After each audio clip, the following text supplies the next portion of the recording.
How to delete run command history in Windows 11.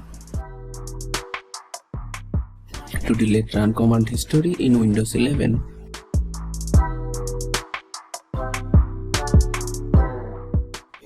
open Start menu. Type regedit on the search bar. Click on Registry Editor. Now follow this path.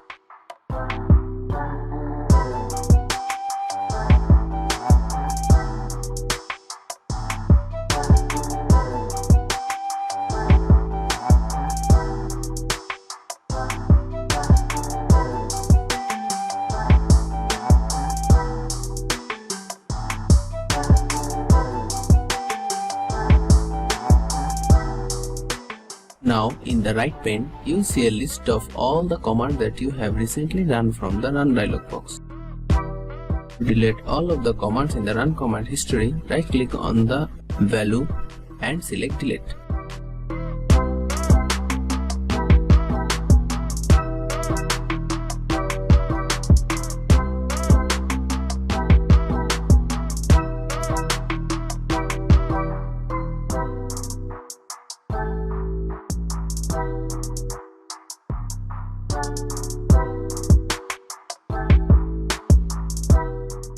Done. Let's check it. History is cleared. That's it. You have now deleted run command history in Windows 11. Thanks for watching. Subscribe to our 5-minute solution channel for more videos.